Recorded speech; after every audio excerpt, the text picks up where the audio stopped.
الحمد لله رب العالمين الحمد لله الذي له ملك السماوات والأرض يحيي ويميت وهو على كل شيء قدير۔ میرے عزیزو، بھائیو اور دوستو، وحی کے ساتھ وحی کو سامنے رکھ کر چلیں تو اس سے کیا ہوتا ہے؟ تو میں قرآن پاک سے انسان کے علاوہ ایک مثال دیتا ہوں۔ اللہ نے دو مکھیاں پیدا کی ہیں، عربی میں اس کو بھی، یہ بھی حشرات میں سے ہے، وہ بھی حشرات میں سے ہے۔ تو ہیں دونوں مکھیاں، ایک کا نام عربوں نے نحل رکھا اور ایک کا نام ذباب رکھا۔ ذباب ایک گندی مکھی، ایک شہد کی مکھی۔ دونوں مکھیوں کو اللہ نے قرآن میں ذکر فرمایا ہے۔ یا ایھا الناس ضرب مثل فاستمعوا له ان الذين تدعون من دون الله لن يخلقوا ذبابا ولو اجتمعوا له وان يسلبهم الذباب شيئا لا يستنقذوه منه ضعف الطالب والمطلوب۔ یہ ہے گندی مکھی۔ جو اللہ تعالیٰ نے شہد کی مکھی بنائی ہے تو اس کے بارے میں اللہ نے کہا وَأَوْحَى رَبُّكَ إِلَى النَّحْلِ أَنِ اتَّخِذِي مِنَ الْجِبَالِ بُيُوتًا وَمِنَ الشَّجَرِ وَمِمَّا يَعْرِشُونَ ثُمَّ كُلِي مِنْ كُلِّ الثَّمَرَاتِ فَاسْلُكِي سُبُلَ رَبِّكِ ذُلُلًا يَخْرُجُ مِنْ بُطُونِهَا شَرَابٌ مُخْتَلِفٌ أَلْوَانُهُ فِيهِ شِفَاءٌ لِلنَّاسِ۔ یہ اللہ تعالیٰ نے شہد کی مکھی کا ذکر فرمایا۔ اب ایک مکھی وحی کو سامنے رکھ کر چلتی اور ایک مکھی وحی کے بغیر چلتی۔ ان دونوں کا میں تھوڑا سا فرق بتا رہا ہوں۔ اللہ تعالیٰ نے شہد کی مکھی پر جب وحی اتاری، اس نے قبول کر لی کہ ٹھیک ہے یا اللہ، جو آپ کہیں گے میں ویسے کروں گی۔ تو اللہ نے اس میں کیا استعداد پیدا کی کہ آج کتنی ٹیکنالوجی ہے، ساری دنیا کے سائنسدان مل کر ایک قطرہ شہد نہیں بنا سکیں گے۔ اور ایک چھوٹی سی مکھی ہے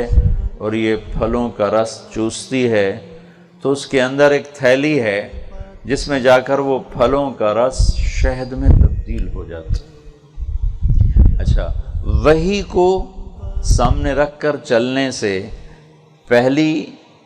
اس کو جو خوبی ملی وہ یہ ملی کہ وہ دنیا کے لیے شفا بن گئی، انسانیت کے لیے شفا بن گئی، شفاء للناس۔ اس کے اندر ایک ایسی چیز پیدا ہوئی، پوری دنیا کے انسان مل کر اس کا ایک قطرہ نہیں بنا سکتے۔ وہ مکمل ہو جائے، پختہ ہو جائے، پک جائے، شہد 1000 سال کے بعد بھی نہ اس کا ذائقہ بدلتا ہے نہ رنگ بدلتا ہے۔ جو شہد کھٹا ہو جاتا ہے، ذائقہ بدل جاتا ہے پڑے رہنے سے، یہ ناپختہ شہد ہوتا ہے۔ جب شہد کی مکھی پورا پروسیس اس پہ کر لیتی ہے تو پھر وہ 1000 سال پڑا رہے، وہ خراب نہیں ہوتا ہے۔ اللہ تعالیٰ نے شہد کے اندر یہ خوبی رکھی، بلکہ شہد کے اندر کسی چیز کو ڈال دیا جائے وہ بھی خراب نہیں ہوتی۔ اللہ نے اس کے اندر ایسی یہ صفت رکھی ہے، یہ طاقت رکھی ہے۔ پھر اس پر اللہ نے اس کو ایک علم دیا ہے۔ ہم بھی ایک معاشرہ بن کے رہتے ہیں نا، تو اللہ تعالیٰ نے، مجھے لگتا ہے، میں نے یہ کسی تفسیر کی بات نہیں ہے، جیسی آپ کے ساتھ آپ کے بڑے بڑے استاد بیٹھے ہیں، میں تو صرف ایک طالب علم ہی ہوں۔ ہم ایک معاشرے میں رہتے ہیں، فرد بن کے نہیں رہتے۔ ہماری زندگی تنہا نہیں، ایک اجتماعی زندگی ہے، اجتماعی زندگی۔ اللہ تعالیٰ نے ہمیں الہمہا فجورہا وتقواہا، گندی مکھی والا راستہ بھی دکھا دیا ہے اور اچھی مکھی والا راستہ بھی دکھا دیا ہے، یعنی برائی کا راستہ بھی دکھا دیا ہے اور اللہ تعالیٰ نے ہمیں اچھائی کا راستہ بھی دکھا دیا ہے۔ شہد کی مکھی ایک ماحول بنا کے رہتی، ایک معاشرہ بنا کے رہتی، وہ اللہ کی وحی کے پیچھے چلتی ہے۔ ان میں لڑائی کوئی نہیں ہوتی، ان میں جھگڑا کوئی نہیں ہوتا، ان میں قتل و غارت کوئی نہیں ہوتا، ان میں آپس میں کوئی کتا لڑتا ہے، شیر لڑتا ہے، بھیڑیا لڑتا ہے، سارے سانپ کو کھا جاتا ہے، چھپکلی چھوٹی چھپکلی کو کھا جاتی، بلیاں لڑتی ہیں، کتے لڑتے ہیں، چوہے لڑتے ہیں، شیر لڑتے ہیں، ہاتھی لڑتے ہیں، چیتے لڑتے ہیں، ریچھ لڑتے ہیں، مچھلیاں لڑتی ہیں، لیکن شہد کی مکھی آپس میں نہیں لڑتی۔ اتنا پرامن ان کا ماحول ہوتا ہے، اللہ ہی جانے ان میں کتنی تعداد ہوتی ہے، لاکھوں کے حساب سے ہوتی ہے۔ اللہ ان کو اس وحی کے پیچھے چلنے کی وجہ سے ان کو اللہ نے گھر بنانے کا ایسا سلیقہ دیا کہ وہ کھانا بنانے کی 3 4 5 6 7 8 9 10 8 شکلیں ہیں، مثلث، مربع، مخمس، مسدس، یعنی 3 کونے والا، 4 کونے والا، 5 کونے والا، 6 کونے والا، 7 کونے والا، 8 کونے والا، 9 کونے والا، 10 اینگل والا، کونے والا۔ یہ 3 سے 10 تک جتنے بھی ہم بنائیں گے خانے، ان میں ایک کو چھوڑ کر باقی تمام ایسے ہیں کہ آپس میں پوری طرح نہ مل سکتے ہیں، نہ جڑ سکتے ہیں، نہ سل سکتے ہیں۔ صرف ایک شکل ایسی ہے، مسدس، 6 خانوں والی شکل، 6 خانوں والی۔ یہ ایسی شکل ہے کہ آپس میں ایسے جڑتے ہیں کہ ان میں ذرہ سوئی کے برابر خلا باقی نہیں رہتا۔ اللہ تعالیٰ اس مکھی کی اطاعت کی وجہ سے اس کو یہ نعمت دیتا ہے، وہ ایسا گھر بنانے پر قادر ہے کہ اس میں کہیں بھی کوئی خلا نہیں، اور کبھی تو اوپر سے نیچے لاتی ہے، اور کبھی نیچے سے اوپر جاتی، اوپر سے نیچے آتی ہے، تو نیچے سے اوپر، اوپر سے نیچے آ کر یوں ملتے ہیں ان کے خانے کہ اس میں 1 ملی میٹر کے برابر بھی فاصلہ نہیں ہوتا ہے۔ یہ اللہ تعالیٰ اس وحی کی اطاعت کی وجہ سے اللہ اس مکھی کو یہ دولت دے رہا ہے۔ پھر ان میں آپس میں اتنا نظم و ضبط ہے کہ ساری مکھیاں اپنی ملکہ کے تابع ہو کر چلتی۔ پھر اللہ نے ان کو اس اطاعت کی وجہ سے سب سے خوبصورت رزق عطا فرمایا، پھولوں کا رس، جو اس جہان کی سب سے لطیف غذا ہے، پھولوں کا رس۔ اللہ نے اس کی غذا پھولوں کا رس بنایا، اور اللہ تعالیٰ نے اس کو ایسا علم عطا فرمایا۔ یہ ایک چھوٹا جو چائے کا چمچ ہوتا ہے، ایک چھوٹا چائے کا چمچ، اس میں اگر شہد ڈالا جائے تو آپ کے لیے وہ 10واں حصہ بھی نہیں لقمے کا، اس میں 5000 پھولوں کا رس ہوتا ہے، 5000 پھولوں کا اس میں رس ہوتا ہے۔ اور جو ایک بڑا چمچ ہوتا ہے اس میں 2 لاکھ پھولوں کا رس ہوتا ہے، اور آدھا کلو شہد بنانے کے لیے مکھیوں کو 35 لاکھ اڑانیں اڑنی پڑتی ہیں، اور 50,000 کلومیٹر کا سفر کرنا پڑتا ہے، تب جا کر آدھا کلو شہد تیار ہوتا ہے، اور ہم آرام سے اتار کے لے آتے ہیں، وہ کوئی احتجاج نہیں کرتی، وہ دوبارہ بنانا شروع کر دیتی ہیں۔ انہوں نے کبھی یہی نہیں کہا لو جی آج تو بعد شہد ختم ہے، سارا بندے کھا جاندے ہیں، ساڑھے پلے کا کوئی نہیں رہ جاتا، آج تو بعد بھائی سارے جلوس کڈو، نامنظور نامنظور، شہد بنانا نامنظور نامنظور، نہیں سڑکوں تے ٹرے پھر دے نامنظور نامنظور۔ تو اس کے اندر اتنا ایثار اور قربانی کا جذبہ ہے کہ وہ کہتے چلو ٹھیک ہے، میری غذا سے کسی کو فائدہ پہنچتا، میں دوبارہ بنانا شروع کر دوں، میں دوبارہ چلنا شروع کر دوں گی۔ تو اللہ تعالیٰ نے اس کو یہ سلیقہ دیا کہ وہ پھولوں کا رس نکالتی ہے، اور اس کو اپنے تھیلے میں آ کر شہد بناتی ہے، پھر واپس لا کر اس کو خانوں میں بھرتی ہے۔ انڈوں کے خانے الگ ہیں، شہد کے الگ ہیں، موم کے الگ ہیں، اور بچوں کے الگ ہیں، سارا پورا ایک ملک ہے۔ اور انڈوں کی حفاظت کے لیے الگ نظام ہے، بچوں کی حفاظت کا الگ نظام ہے، موم کی بنانے والی فیکٹری الگ ہے، شہد کی فیکٹری الگ ہے، ان میں آپس میں کوئی ٹکراؤ نہیں، کوئی لڑائی نہیں، کوئی جھگڑا نہیں۔ اور ملکہ روزانہ 1500 انڈا دیتی، اتنا سا وجود، 1500 انڈے روزانہ دیتی ہے، اور ایک سیزن میں 25 لاکھ انڈے دیتی ہے، ایک سیزن میں 25 لاکھ انڈے دیتی ہے۔ اور جو شہد تلاش کرنے والے انجینئر ہیں، وہ شہد تلاش کرنے کے لیے شہد مادہ مکھیاں بناتی ہیں، نر مکھی شہد نہیں بناتی، صرف مادہ مکھیاں شہد بناتی۔ وہ شہد کی تلاش میں ایک پوری ٹیم ہے، وہ جاتی ہے، وہ تلاش کرتی ہے کہ یہاں سے کوئی 2 میل کے فاصلے پر باغ ہے، 100 فٹ کی بلندی یا 50 فٹ کا نشیب ہے، اور جنوب مشرق ہے، شمال مشرق ہے، جنوب مغرب ہے، شمال مغرب ہے۔ اب یہ مکھیاں دیکھ کر واپس آتی ہیں، واپس آ کر شہد بنانے والی مکھیوں کی فوج 30,000 ہوتی ہے، 30,000 مکھیاں شہد بنانے کے لیے مقرر ہوتی ہیں۔ تو یہ مکھیاں جو شہد دیکھ کر آئی ہیں، یہ ان کے طالب علم ہیں 30,000۔ آپ ہمارے طلبہ ہوتے ہو ایک جماعت میں 30۔ یہ شیخ رمزی جیسے استاد آپ کو سبق پڑھا کر کہتے ہیں سمجھے ہو، تو آدھے لم یبج ہوتے ہیں، سر حالات ہاں جی سمجھ گئے۔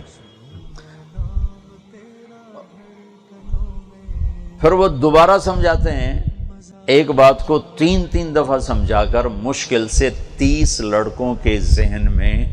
شیخ رمزی جیسے استاد بات اتارتے ہیں۔ ان کے سٹوڈنٹ ہیں 30,000، انہیں صرف ایک دفعہ سمجھانا ہے، اور سمجھانا منہ سے بولنا نہیں ہے، 30,000 مکھیوں کے سامنے ایک ڈانس کرنا ہے، یہ 8 کا ہندسہ بنانا ہے، یوں یہ 8 کا ہندسہ شہد کی مکھی بنا رہی اس طرح، اور 30,000 طالب علم اس مکھیوں ان کو دیکھ رہے ہیں، وہ یوں کر رہے ہیں۔ اب یہ کبھی یوں ہوگا، یہ کبھی ایسے ہوگا، یعنی کبھی لمبائی زیادہ، کبھی چوڑائی زیادہ، کبھی گولائی زیادہ، کبھی گولائی کم، کبھی بہت چھوٹی، کبھی یوں بالکل باریک، کبھی تھوڑا سا آگے پھیلا ہوا، کبھی متوسط، اس طرح اس کے مختلف اینگل بنتے ہیں۔ اس 8 کے عدد میں 30,000 طالب علموں کو سارا پتہ چل جاتا ہے کہ شہد کس طرف ہے، سفر کتنا ہے، بلندی کتنی ہے، سمت کیا ہے، کس جہت میں ہے، اور مکھی جو ہوتی ہے یہ ہزاروں لاکھوں خوشبوؤں کو اپنے اندر محفوظ کر لیتی۔ ہم تو 2-3 خوشبوئیں لگائیں تو ایک بن جاتی، 2-3 خوشبوئیں اکٹھی لگا دو تو سب مل کر ایک سمیل بن جاتی ہے۔ اور شہد کی مکھی جب ٹریول کر رہی ہے نا، تو جہاں سے گزرتی وہاں کی خوشبو محفوظ کر لیتی، جہاں سے گزرتی وہاں کی خوشبو محفوظ کر لیتی،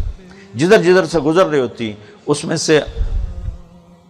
معمولی سے معمولی خوشبو کو بھی یہ سیو کرتی جاتی، سیو کرتی جاتی۔ پھول پر پہنچی، اپنا کام کیا، جب واپس آئی انہیں خوشبوؤں کو ریکال کرتی ہے، جیسے جیسے وہ خوشبوئیں آتی جاتی ہیں وہ آگے بڑھتی جاتی، یہاں تک کہ ٹھیک اپنے ٹھکانے پر پہنچتی ہے۔ اس کے راستے میں کوئی کبھی بھٹکنا نہیں۔ ہاں، آج کی ریسرچ یہ کہ جو موبائل سگنلز ہیں، یہ چونکہ اس کا اینٹینا بہت پاورفل ہے، یہ سگنلز کیچ کرتا ہے تو وہ بھٹک جاتی ہیں۔ مکھیوں کو یہ ہمارے موبائل فون بھٹکا رہے ہیں، اور شہروں کا دھواں انہیں بھگا رہا ہے۔ مکھی انتہائی لطیف مزاج اللہ نے اسے بنایا ہے۔ ہمارے بچپن میں جہاں جو 2-4 لکڑیاں پڑی ہوتی تھیں وہاں شہد کا چھتا لگ جاتا تھا۔ اب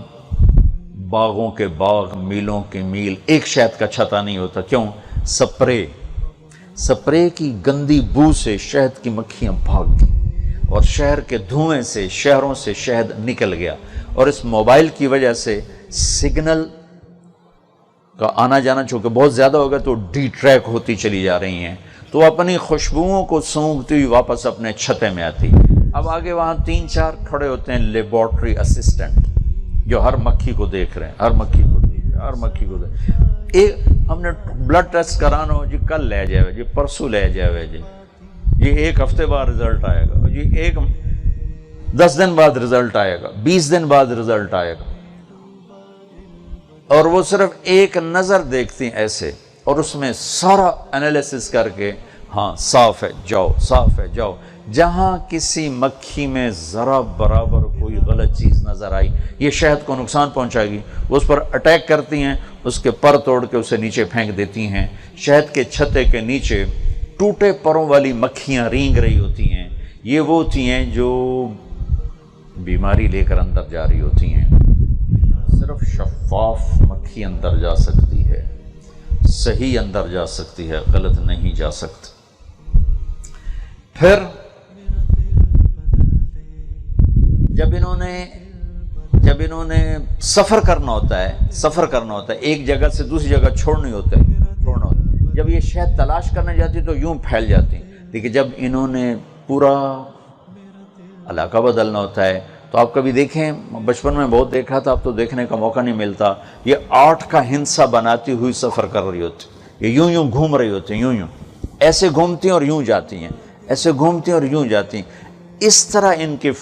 فلائنگ نہیں ہوتی جیسے شہد کو تلاش کرنے کے لیے فلائنگ ہوتی، ایسے نہیں، بلکہ یہ یوں جا رہی ہوتی، یہ ایسے کیوں جا رہی ہوتی کہ ان کو لیڈ کرنے والے جو انجینئر ہیں وہ یہی اس میں ان کو راستہ بتا رہے ہیں، راستہ، تو اسی کے مطابق ٹوسٹ کرتے ہوئے، ڈانس کرتے ہوئے جاتے 10 میل چلی جائیں، 50 میل چلی جائیں، 100 میل چلی جائیں، کہیں راستہ نہیں بھٹکتی۔ یہ بچوں میں نے آپ کو تھوڑا سا نمونہ بتایا کہ شہد کی مکھی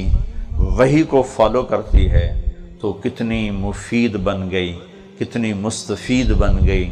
اور اس کا جو شہد ہے وہ شفاء للناس بن گیا۔ وہ کسی کے گھروں میں نہیں آتی، کسی کو تنگ نہیں کرتی، وہ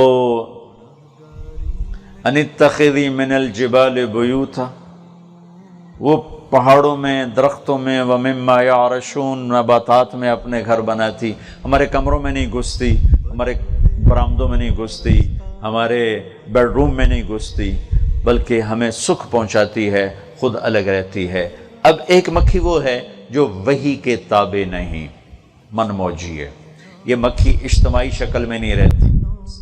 انفرادی زندگی گزارتی ہے، یہ مکھی پھولوں کا رس نہیں چوستی، یہ پاخانے پر بیٹھتی ہے، یہ مکھی صاف پانی نہیں پیتی، یہ گندا پانی پیتی ہے، یہ مکھی چھین کے کھاتی ہے۔ اِن یسلبہم الذباب شیئا، سلب آنکھوں کے سامنے کسی چیز کو چھین لینا، اور سرق چپکے سے چیز اٹھا لینا، سرقہ، سلبہ موجودگی میں چھیننا، موجودگی میں۔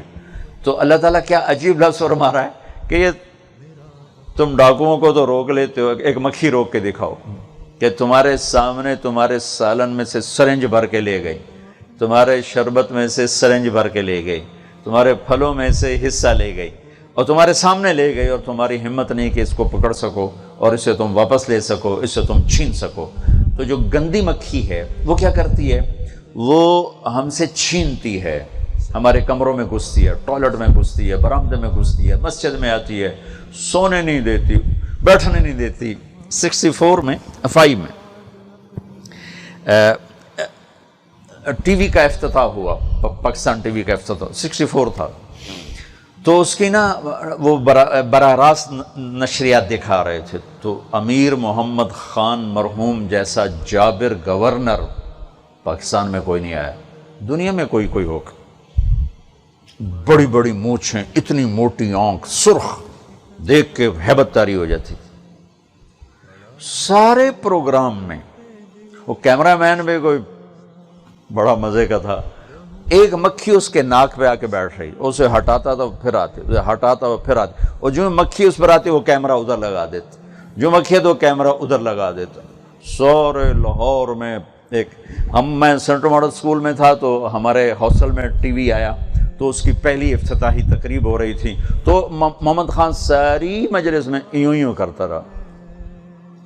تو ہم بھی ہنس کے ہمارا برا حال کہ ایک دفعہ ابو جعفر منصور نا بیٹھا تھا دربار میں، تو ایک مکھی نے اس کو تنگ کرنا شروع کیا، آخر تنگ آ کر کہنے لگا، امام جعفر صادق رحمۃ اللہ علیہ بیٹھے تھے، کہنے کہ حضرت یہ اللہ نے مکھی کیوں بنائی؟ تو انہوں نے کہا تیرے جیسوں کا تکبر توڑنے کے لیے بنائی، کہ ایک مکھی تیرے کو نہیں ہٹ دی پئی۔ تو محمد خان مرحوم بیچارہ یوں کرتا رہا۔ تو 2 مکھیاں ہیں میرے بچوں، ایک گندی مکھی، اس نے وحی کو سامنے نہیں رکھا، تو وہ انفرادی زندگی پہ چلی گئی، وہ گندگی پہ چلی گئی، جہاں زیادہ ہوتی ہے ہم ان کو مارنا شروع کرتے ہیں، بھائی سپرے کرو، ابھی آ رہی ہیں تو ہم سپرے لاؤ، بھائی وہ ایک ایسا ہوتا ہے، وہ مارنے والے سٹک ہوتی ہے، آگے اس کے چوکور بنا ہوتا ہے، تو ٹھا مر رہی، اور شہد کی مکھی کو ہم خود بچا رہے ہوتے ہیں، وہ میں کاٹ کے بھی چلی جائے تو ہم اس کو ہاتھ نہیں لگاتی ہے، شہد دی مکھی ان کی مارنا، اور جو بیچاری ہمیں آ کے تنگ نہ کرے، ویسے کونے میں مارو سپرے دوتے، وہ وحی کو فالو نہیں کرتی، وہ گندگی پہ پڑتی ہے، وہ انفرادی زندگی گزارتی ہے، وہ مصیبت بنتی ہے، وہ چھین کے کھاتی ہے، وہ چور ڈاکو بنتی ہے۔ یہ میں نے تھوڑا سا آپ کے سامنے دو رخ پیش کیے ہیں۔ یہاں سے میں اپنی اگلی بات آپ سے عرض کرنا چاہتا ہوں۔ ایک وہ ہیں جو وحی کو سامنے رکھ کر چلتے ہیں، وہ شہد کی مکھی کی طرح مفید بھی ہوتے ہیں، مستفید بھی ہوتے ہیں، نفع اٹھانے والے بھی ہوتے ہیں، نفع پہنچانے والے بھی ہوتے ہیں۔ ایک وہ ہیں جو گندی مکھی کی طرح وحی سے انکار کر دیتے ہیں اور اپنی مرضی پر چلتے ہیں، وہ گندگی پر گرتے ہیں، وہ خود گندگی کا ڈھیر ہوتے ہیں اور وہ چھین کے کھاتے ہیں، پھر انہیں اسی طرح مار پڑتی ہے جیسے ہم مکھیوں کو مارتے ہیں۔ فَكُلًّا أَخَذْنَا بِذَنبِهِ أَلَمْ تَرَ كَيْفَ فَعَلَ رَبُّكَ بِعَادٍ إِرَمَ ذَاتِ الْعِمَادِ الَّتِي لَمْ يُخْلَقْ مِثْلُهَا فِي الْبِلَادِ وَثَمُودَ الَّذِينَ جَابُوا الصَّخْرَ بِالْوَادِ وَفِرْعَوْنَ ذِي الْأَوْتَادِ الَّذِينَ طَغَوْا فِي الْبِلَادِ فَأَكْثَرُوا فِيهَا الْفَسَادَ فصب عليهم ربك صوت عذاب ألم تر كيف فعل ربك بأصحاب الفيل ألم يجعل كيدهم في تضليل وكم قسمنا من قرية كانت ظالمة وكأي من قرية عتت عن أمر ربها ورسله فحاسبناها حسابا شديدا وعذبناها عذابا نكرا مكروا مكرا ومكرنا مكرا وهم لا يشعرون فانظر كيف كان عاقبة مكرهم أنا دمرناهم وقومهم أجمعين فتلك بيوتهم خاوية بما ظلموا إن في ذلك لآية لقوم يعلمون وأنجينا الذين آمنوا وكانوا يتقون۔ یہ چند آیات سے میں نے آپ کو مثال دی ہے کہ جو وحی کو سامنے رکھ کر نہیں چلتے وہ گندی مکھی کی طرح ہوتے ہیں، جیسے اس پر سپرے کر کے مارتے ہیں، اس کو ہر طریقے سے مارتے ہیں۔ پھر میرے اللہ کے سامنے یہ لوگ ایک گندی مکھی کی طرح ہوتے ہیں، کبھی زمینوں میں زلزلے آتے ہیں، کبھی ہواؤں کے تیور بدل جاتے ہیں، کبھی موسم پاگل ہو جاتے ہیں، کبھی آسمان کے دہانے کھل جاتے ہیں، کبھی کہیں سے تابڑ توڑ فتنے پڑتے ہیں، تو وہ اس طرح مرتے ہیں جیسے مکھی مرتی ہے۔ اب وہ خوش قسمت بچے ہو جنہوں نے وحی کو پڑھا ہے، وحی کو پڑھا۔